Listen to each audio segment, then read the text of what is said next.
प्रिय भक्तगणों, सर्व सुख, रक्त विकार, राज्य सम्मान तथा पुत्र के प्राप्ति के लिए मंगलवार का व्रत उत्तम है। मंगलवार के व्रत से मनुष्य के समस्त दोष नष्ट हो जाते हैं, तो इसीलिए आज के दिन, मंगलवार के दिन लाल वस्त्र धारण करके दिन में हनुमान जी का पूजन कर मंगलवार व्रत कथा का श्रवण करना चाहिए। इससे व्यक्ति को बल बुद्धि विद्या की प्राप्ति होती है तथा संकट मोचन हनुमान की कृपा से भक्तों के सभी संकट दूर हो जाते हैं।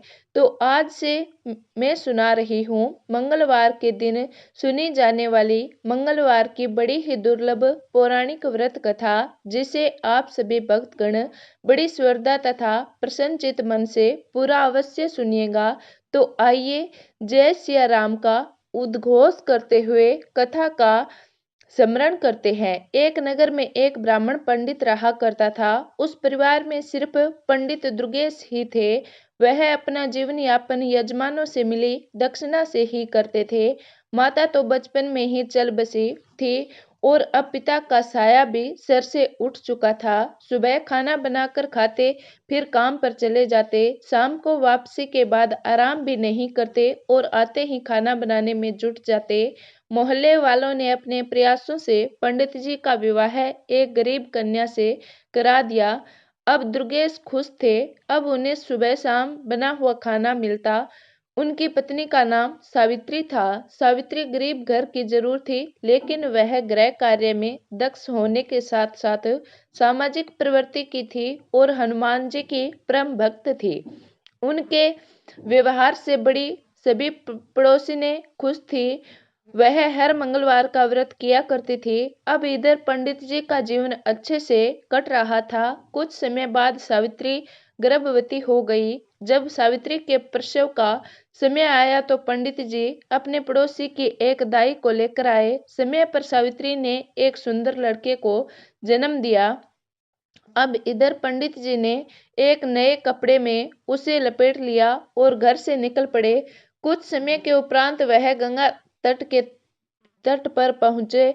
दुर्गेश ने उस बच्चे को अपने दोनों हाथों में लेकर गंगा जी में 3 डुबकी लगाई। फिर पंडित दुर्गेश ने उसके सीधे कान में कोई मंत्र पढ़कर फूंक मारी और लड़के से दुर्गेश की बात होने लगी। पंडित जी ने उस बच्चे से पूछा, बताओ आप मेरे कर्जदार हो या मैं आपका कर्जदार हूँ, और मैं कितना का कर्जदार हूँ। बच्चे ने कहा, मैं 50 आपके ऊपर है, आपने दिए नहीं थे। आपके बच्चों ने भी आपका कर्ज नहीं चुकाया था। इतना सुनकर पंडित दुर्गेश ने उसे 50 रुपए दिए और बोला, आपका और मेरा हिसाब चुकता हुआ। तब बच्चे ने कहा, हाँ, हिसाब पूरा हुआ। यह बात सुनकर दुर्गेश ने कोई मंत्र पढ़ा और उसके उल्टे कान में फूंक मारी और उसे गंगा जी में प्रवाहित करके अपने घर चले आए। उसने अपनी पत्नी सावित्री को यह कहकर समझा दिया था कि उसका मेरे ऊपर कर्ज था, मैंने उसे करके उसे वापस भेज दिया है। मैं अगर ऐसा नहीं करता तो वह पता नहीं कब हमारे यहाँ से जाता। उस समय हमें बहुत दुख होता। अब सावित्री अपने पति दुर्गेश की बातों से पूर्णतः संतुष्ट थी। जब सावित्री दोबारा से गर्भवती हुई और समय पर एक सुंदर से पुत्र को जन्म दिया, तो दुर्गेश ने उसके साथ भी वही करना शुरू कर दिया। वह बच्चे को एक सफेद कपड़े में लेकर गंगा के घाट पर चल पड़ा। वहां पहुंचकर गंगा में घुस गया और बच्चे को गंगा जल में 3 डुबकी मराई। उसके सीधे कान में मंत्र पढ़कर फूंक मारी और बच्चे से बात की और पूछा, हाँ भाई, गंगा मैया के अंदर है हम और तुम्हारा कर्जदार हूँ या तुम मेरे कर्जदार हो और कितने के हो। तब बच्चे ने कहा, आप मेरे ऊपर 100 रुपए का कर्ज बकाया है। अब दुर्गेश ने उससे कहा, देखो भाई, हम गंगा जी में खड़े हैं और वचन देते हैं कि हम आपको अपने कर्ज से मुक्त करते हैं। मेरा और आपका सब हिसाब बराबर। उसने कहा, ठीक है, जब आप वचन दे रहे हैं तो ठीक है। इतना कुमारी और बच्चे को पूर्ण अवस्था में उसको गंगा जी में प्रवाहित कर दिया। यह सब करके वह वापस अपने घर पहुंचा और पत्नी सावित्री से बोला, मुझे खाली हाथ देखकर बच्चे के बारे में जानने की आपकी इच्छा होगी तो सुनो। उस पर हमारे 100 रुपये का कर्ज था, तो हमने उसे गंगा पर वचन दे दिया है और उसे ऋण मुक्त कर दिया है। हम नहीं चाहते थे कि आगे चलकर वह हमें तड़पा कर जाए। अब सावित्री ने पूछा, ऐसा कैसे? पंडित जी कहने लगे, जब से तुम मेरे घर में आई हो तुमने देखा कि पंडिताई करके जो भी कुछ मिलता है उससे बचत नाम मात्र ही होती है, पर होती है तो है। हमारे 100 रुपये जल्द ही कर हमें रुलाकर चला जाता। हम आजीवन उसी दुख में जीते रहते। जब हमने उसे ऋण चुकाकर उसे बेच दिया है और अभी मुँह भी नहीं था तो दुख कैसा। पंडित जी की बात सुनकर सावित्री चुप हो गई। उसके पास उस समय कोई और विकल्प नहीं था। फिर भी सावित्री को दुख बहुत था। वह अपनी व्यथा किसी से नहीं कह सकती थी, लेकिन अंदर ही अंदर टूट जरूर रही थी। अब वह पहले जैसी हंसमुख नहीं रही। उसका कमल सा चेहरा मुरझाने लगा। एक दिन एक बुढ़िया ने, जो उसकी पड़ोसन थी, उसे कारण जानना चाहा। सावित्री ने उस बुढ़िया को बहुत मानती थी, इसीलिए वह उसके आग्रह को ठुकरा ना सकी और अपनी आप बीती उसे बताई। बुढ़िया कहने लगी, देखो सावित्री, हमारा राजा बहुत दयालु है और वह सभी की सुनता है। कल तू मेरे साथ चलना और राजा को सब बात बताना। सावित्री ने कहा, ठीक है माँ जी। अगले दिन जैसे ही दुर्गेश अपने काम पर गए तो पड़ोसन बुढ़िया आ गई और उसे बोली, चलो चलो सावित्री। अब सावित्री तो तैयार बैठी थी। वह राजा के पास दरबार में गई और वहां पहुंचने के बाद राजा ने उनकी बातों पर ध्यान से सुनी। बातें सुनकर राजा ने उस बुढ़िया से कहा, अब यह जिम्मेदारी तुम्हारी है कि आगे जब इसके बच्चा होने को हो तब तुम मुझ सूचना देना। और सावित्री से कहा, तुम भी भूल मत जाना, इस बुढ़िया को याद से मेरे पास भिजवा देना। इसी आशा में दोनों अपने घर आ गई। सावित्री और पड़ोसन बुढ़िया राजा से आश्वासन मिलने के बाद निश्चित हो गए थे।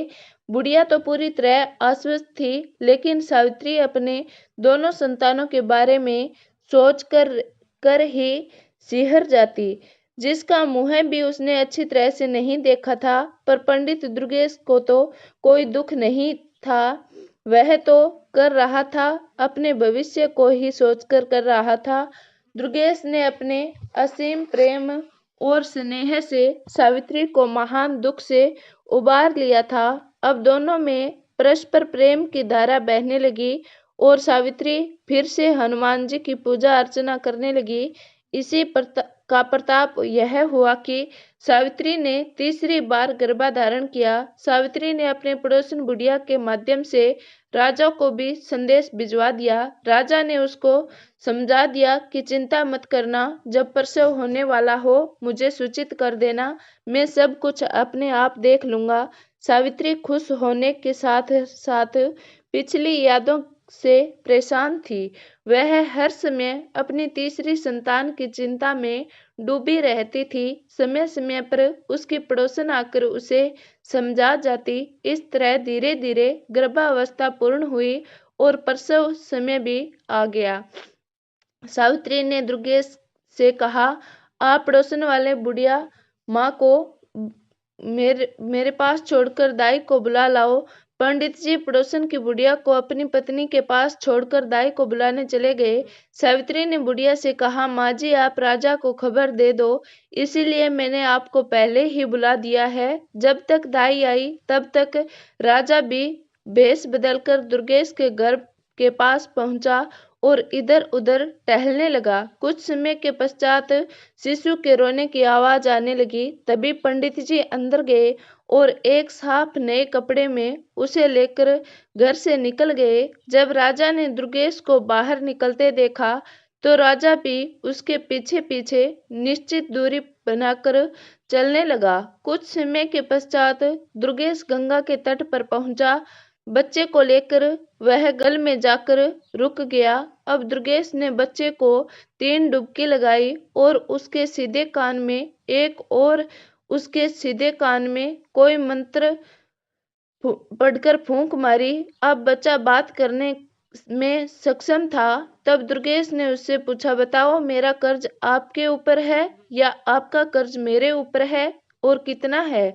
तो बच्चा कहने लगा, आपका मेरे ऊपर 0 का कर्ज है, जिसे मेरे बच्चों ने भी नहीं किया था। दुर्गेश ने अपनी तसल्ली के लिए पुनः बच्चे से पूछा, देख लो, हम गंगा में खड़े हैं, सच सच बताना, नहीं तो गंगा पाप लगेगा। यह सुनकर बच्चे ने कहा, मैं सच सच कह रहा हूँ, मेरे ऊपर आपके 0 कर्ज है।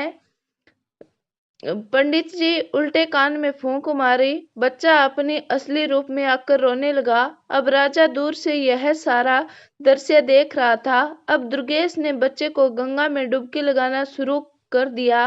राजा कुछ करता इससे पहले ही दुर्गेश 3 डुबकी पूरी करके बच्चे को कपड़े में लेकर जल से बाहर निकलकर किनारे पर आ गया। अब पंडित जी बोले, बच्चे को लेकर अपने घर की तरफ चल दिए। राजा के मन में अब यह जानने की उत्सुकता बढ़ती जा रही थी कि आखिर इसने पहले दोनों बच्चों को गंगा में प्रवाहित क्यों किए। अतः राजा ने अपने असली रूप में आकर दुर्गेश को रोक लिया। दुर्गेश ने राजा को देखकर उसको सलामी दी। राजा ने दुर्गेश से पूछा, यह बताओ, तुम अपने दोनों बच्चों को गंगा में प्रवाहित क्यों करके आए? दुर्गेश कहने लगा, महाराज, आप इस बात को अच्छी तरह से जानते हैं कि एक पंडित को पंडिताई में क्या मिलता है। किसी ने 1.25 आने दे दिया तो किसी ने थोड़ा बहुत अनाज दे दिया, कुल मिलाकर पेट पूजा हो जाती है। पैसे बचाना तो दूर की बात है। इसीलिए मैंने अपने विद्या से उन दोनों बच्चों से पूछ लिया कि उन पर मेरा कर्ज है या उसका मुझ पर। तो पहले बच्चे का मेरे ऊपर कर्ज था, दूसरे के ऊपर मेरा कुछ था, पर वह इतना था कि वे दोनों ही हमें छोड़कर चले जाते, हमारी तो कमर ही टूट जाती। इसीलिए उन दोनों के हिसाब चुकता करके गंगा में प्रवाहित कर दिया। राजा ने कहा, फिर इसे क्यों बचाया? पंडित दुर्गेश ने कहने लगे, इस बच्चे पर मेरा कोई कर्ज नहीं है। उम्मीद है कि यह हमारा अंतिम संस्कार अपने हाथों से ही करेगा। राजा पंडित जी की बातें सुनकर आश्चर्यचकित हुआ। साथ ही यह जानकर तसल्ली हुई कि जैसे भी सही सावित्री को अपना बच्चा तो मिल गया। दुर्गेश बच्चे को लेकर घर पहुंची। यह देखकर सावित्री मन ही मन राजा साहब को धन्यवाद करने लगी। दुर्गेश ने अपनी पत्नी से कहा, लो, यह हमारा पूरा जीवन काट देगा और हमारा अंतिम संस्कार भी कर देगा। अब पंडित जी के घर में खुशियां मनाई जाने लगी। पंडित जी ने अपने सामर्थ्य के अनुसार एक प्रतिभोज भी किया। पंडित जी ने उसका नामकरण संस्कार किया। जन्म ग्रह नक्षत्र हिसाब के से उसके नाम का प्रथम अक्षर च से था। अब बच्चे का नाम चंद्रदेव रखा गया। मेष राशि और आश्विन नक्षत्र जन्मे इस जातक की कुंडली बहुत ही भाग्यशाली थी। उसकी भाग्य रेखा भी बहुत प्रबल थी। उसके जीवन में धन अभाव तो था नहीं। चंद्रदेव ने जन्म के बाद ही पंडित जी के अच्छे दिन शुरू हो गए। पहले पंडित जी को भरण पोषण के लिए काफी मशक्कत पड़ती थी, लेकिन अब उसका गुजारा अच्छे से होने लगा। उनकी पंडिताई अच्छे से चल रही थी। धीरे धीरे चंद्रदेव भी चंद्रकलाओं की 3 तरह दिन दुगना रात चौगुना बढ़ने लगा। 5 वर्ष का होने पर उसे एक संस्कृत स्कूल में दाखिल दिया गया। चंद्रदेव पढ़ने में बहुत तेज था। पंडित जी शाम के समय अपना 1 घंटा बेटे को ज्योतिषी सिखाने में लगा देते। बेटे चंद्रदेव की बुद्धि विलक्षण थी। उसे जो मंत्र बताए जाते उसे कंठस्थ करना उसके लिए बाएं हाथ का खेल था। संस्कृत में प्रथमा करने तक उसने अपने पिता दुर्गेश से ज्योतिषी में भी पूरी दीक्षा प्राप्त कर ली। चंद्रदेव हो चुका था। 14 वर्ष की उम्र में भी वह 18 वर्ष का लगता था। पंडित जी और पंडित जी की पत्नी दोनों ही अपने पुत्र को इस तरह बढ़ता देखकर मन ही मन भगवान का शुक्रिया अदा करते। सावित्री अपने पुत्र को निहारती और भगवान का धन्यवाद करती, हनुमान जी को धन्यवाद देती और राजा के का भी धन्यवाद करती। उसे तो यह पता ही नहीं था कि उसमें राजा का कोई योगदान नहीं है। अब चंद्रदेव ने प्रथमा के बाद आगे की शिक्षा के लिए अपने माता पिता को मना कर दिया। उसने माँ से कहा, माँ मैं भी पिताजी के काम में हाथ बंटाऊंगा। माँ ने कहा, बेटा अभी तेरी उम्र ही क्या है, खेलो खाओ और आगे दुनियादारी को समझने की कोशिश करो। यह काम तो सारी उम्र ही तुम्हें करना है। इस पर चंद्रदेव ने कहा, माँ जब मुझे पंडिताई करना ही है तो बाद में क्यों, अभी से क्यों नहीं। विद्या तो कोई भी उससे हो जाती है, जितना उपयोग करेंगे उसमें बढ़ोतरी ही होगी। कल पूर्णिमा का दिन है तो मैं भी कल से काम पर जाऊंगा। अब पंडिताई मन ही मन बहुत खुश हो रही थी। चलो अब उसके घर में दो दो कमाने वाले हो गए थे। थोड़ा पैसा इकट्ठा करके हम अपने बेटे का विवाह भी कर देंगे और मजे से उसकी दुनिया में रम जाएंगे। मन में ऐसा विचार करके वह सो गई कि चलो सुबह जल्दी उठकर दोनों के लिए खाना भी बना दूंगी, कल दोनों ही काम पर जाएंगे। पंडिताइन को रात में नींद नहीं आई और वह सोचने लगी कि सोचने में ही करवट बदलते बदलते परेशान हो गई। सुबह जल्दी ही जगकर रसोई का काम निपटाकर स्नान ध्यान करके हनुमान जी की पूजा करने के बाद खाना बना दिया और अब निश्चिंत होकर चारपाई पर लेट गई। वह सारी रात सो नहीं पाई थी, अतः जिस निश्चिंता के साथ वह लेटी थी उसे जल्दी ही नींद आ गई। सुबह पंडित जी जब अपने समय पर उठे तो उन्होंने देखा श्रीमती जी सो रही है तो किसी अनहोनी की चिंता में डूब गए और सबसे पहले उसे जगाकर पूछा, अरे ओ भाग्यवान, तबीयत तो ठीक है। कहते हुए उसके माथे को छूकर देखा।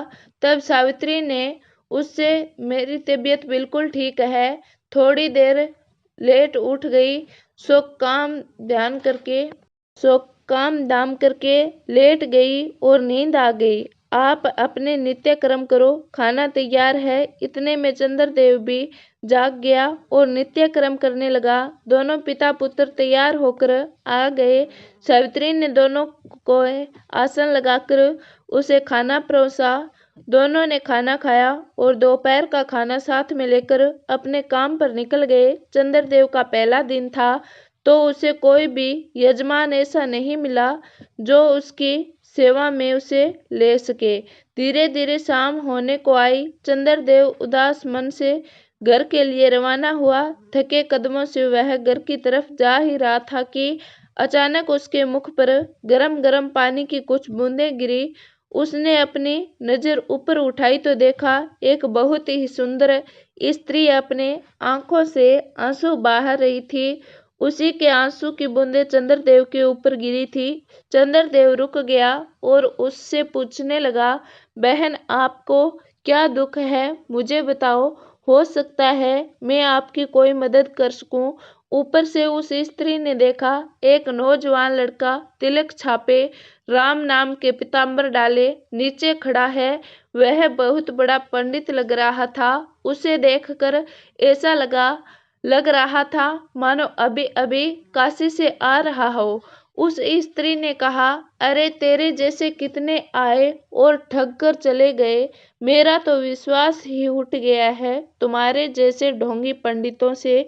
इतना सुनकर चंद्रदेव बहुत ही विचलित हुआ और मन में और विचार किया कि मैं इस महिला से कुछ न मिलने पर भी मैं इसकी परेशानी का कारण जानकर उसका समाधान अवश्य करूंगा।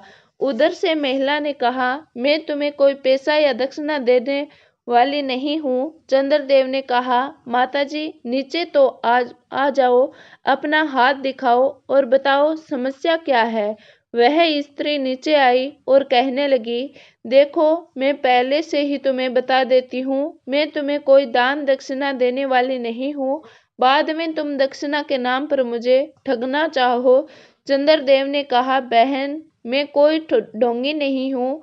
इसी शहर का निवासी पंडित दुर्गेश जी का पुत्र हूँ। मेरा नाम चंद्रदेव है। मैं एक ज्योतिषी हूँ।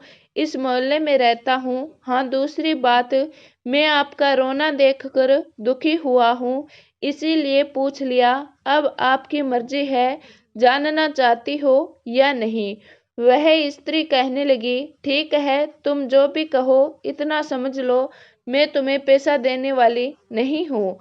चंद्रदेव कहने लगे, ठीक है, मैं पैसे मांग कब रहा हूँ।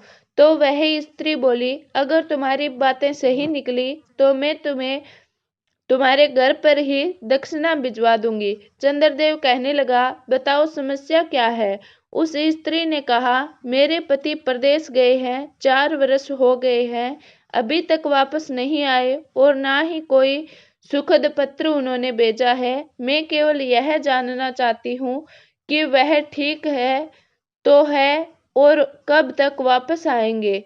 चंद्रदेव ने कहा, आपने 2 प्रश्न पूछे हैं, इन दोनों से आप किसके बारे में पहले जानना चाहती है। स्त्री बोली, दोनों प्रश्नों के बारे में जानना चाहती हूँ। चंद्रदेव कहने लगा, नहीं। उस स्त्री ने कहा, क्यों। तो उसने कहा, क्योंकि मैं मुफ्त में केवल एक ही बात बताऊंगा। अब तुम फैसला करो, कौन सी बात पूछना चाहती हो। स्त्री चुप हो गई और दिमाग का इस्तेमाल करने लगी। सोचने लगी कि कौन सा प्रश्न पहले पूछूं। आने पर दिख जाएंगे और दूसरा स्वस्थ होंगे तभी तो आएंगे। ऐसा विचार कर कर स्त्री ने कहा, आप केवल यह बता दीजिए कि मेरे पति कब तक आएंगे। गए हो डोंगी कहीं के, मुझे बेवकूफ समझाए है क्या। चंद्रदेव ने कहा, वो कैसे। स्त्री बोली, पैसों का लालच होगा। चंद्रदेव बोला, बहन जब कह दिया कि मुफ्त में ही सवाल बताऊंगा, फिर यह कैसी बात कह रही हो। स्त्री कहने लगी कि अब तक तो किसी ने नहीं बताया। चंद्रदेव बोला, बहन मैं ज्योतिषी हूँ, ठग नहीं। अब तक आपका ठगों से पाला पड़ा होगा। मैं अपने विद्या के अनुसार बता रहा हूँ, आपके पति रात्रि के 12 बजे तक आ जाएंगे। वह स्त्री बोली, आप सही कह रहे हैं, मेरे साथ ठग चुकी है, इसीलिए और पर विश्वास नहीं कर सकती और किसी को पहले पैसा भी नहीं दूंगी। चंद्रदेव कहने लगा, बहन मैंने तो पहले ही कह दिया था ना, मुफ्त का मतलब मुफ्त। अगर आपको सही लगे तो मेरी दक्षिणा जो उचित समझो भिजवा देना। उसने कहा, अच्छा ज्योतिषी जी, तो आप कह रहे थे हमारे पति आज रात में आएंगे। चंद्रदेव कहने लगा, हाँ, रात्रि के ठीक 12 बजे आपके पति आएंगे। सुनो, वह पैदल नहीं आएंगे, वह हाथी पर आएंगे और बहुत सारा धन लेकर आएंगे। वह कहने लगी, तो मैं तुम्हें बता दूं कि जितना लाएंगे उसका आधा आपको दक्षिणा भिजवा दूंगी। चंद्रदेव ने कहा, अच्छा तो अब मैं चलता हूँ। स्त्री कहने लगी, ठीक है, जाओ। चंद्रदेव वहां से अपने घर के लिए निकल पड़ा। रास्ते में सोचता जा रहा था, पहले दिन बोहनी तो नहीं हुई, उधार हुआ। यही सोचते सोचते घर पहुंचा। अब अपने पुत्र को आया देखकर सावित्री मन ही मन सोचने लगी कि मेरा लाडला इतनी देर से आया है, कमाई भी अच्छी करके आया होगा। यह सोचते हुए उसने दरवाजा खोला, चंद्रदेव को गुनगुना पानी लाकर दिया और कहने लगी, बेटा हाथ मुंह धो लो, हारे थके आए होंगे, खाना खा लो। वह कहने लगी, तुम्हारे पिताजी तुम्हारा इंतजार कर रहे थे और भूखे बैठे हैं। चंद्रदेव ने कहा, अच्छा माँ, मैं अभी हाथ मुंह धोकर आता हूँ। कुछ देर में चंद्रदेव हाथ मुंह धोकर आया। उसकी माता ने दोनों के लिए आसन लगा दिया और खाना परोसा। तभी माता ने पूछा, बेटे कैसा रहा तुम्हारा आज का दिन। चंद्रदेव ने माँ से कहा, बस बोनी तो नहीं हुई, बस उधार हो गया। माँ बोली, तभी तो कहती हूँ अभी खेल ले, कूद ले, अभी तो तेरे पिताजी कमा ही रहे हैं, पर तूने जिद कर ली। सारा दिन ऐसे ही भटकता रहा। चल चल, उधार किया तो उसका क्या पता आया कि नहीं आया। इन्हीं बातों के चलते खाना हो गया और सब लोग खाकर सो गए। इधर वो स्त्री थी, वह अपने पति का इंतजार करने लगी। इंतजार करते करते रात के ठीक 12 बज गए और सच में उसका पति हाथी पर बैठकर अपने घर आ गया। उसने दरवाजा खुलवाया। उसकी पत्नी ने दरवाजा खोला और वह सोचकर बड़ी ही प्रसन्न हुई कि वाकई में वह लड़का बहुत बड़ा ज्योतिषी है, उसे इनाम देना चाहिए। इसीलिए उसने अपने पति से कहा कि जाओ, सबसे पहले पंडित दुर्गेश के घर जाओ और उसे उसका इनाम दो। उसी की वजह से मुझे पता चला कि तुम आने वाले हो, उसके बाद ही घर में कदम रखना। अब वह आदमी बहुत समझाता है, भाग्यवान, पहले घर में तो आने दो, नहीं पहले आप जब तक वह दक्षिणा देकर नहीं आएंगे घर में कदम मत रखिएगा। अब वह ठीक है कहकर पंडित दुर्गेश के घर चला गया और आधी रात में दरवाजा खुलवाया और पंडिताइन को एक थाली सोना चांदी जवाहरात देकर कहा कि पंडिताइन, यह तुम्हारे बेटे का दक्षिणा है। तुम्हारे बेटे ने भविष्यवाणी की थी, उसी से प्रसन्न होकर मेरी स्त्री ने यह भिजवाया है। वह देखकर अपने घर चला गया। पंडिताइन इतना सारा सोना चांदी देखकर बड़ा खुश हुई और प्रात को अंदर रखकर ढककर वह मन ही मन सोचने लगी, पंडित जी ने तो बस ऐसे ही कहा, मेरे बेटे ने एक दिन में घर भर दिया। अब यह कहकर वह सो गई। जब सुबह हुई तो पंडित दुर्गेश अपने नित्य नियम पर उठकर देखने लगे, पंडिताइन अभी तक सो रही है। उन्होंने कहा, पंडिताइन आज क्या हुआ, तुम अभी तक सोई हुई है। इतना सुनते ही पंडिताइन का तेवर चढ़ गया और बोली, बहुत ज्यादा कमा के लाते हो ना। मेरा बेटा कल पहली बार इतना लाया है कि पूरा घर भर दिया। पंडित जी यह सुनकर चौंक गए और बोले, पंडिताइन तुम क्या बात करती हो। पंडिताइन ने कहा, हाँ सही कह रही हूँ, तुम्हारे पुत्र ने कल जो उधारी किया था ना, उसे रात में ही जजमान ने पहुंचा दिया। यह देखो, एक परात भर मुद्राएं हैं।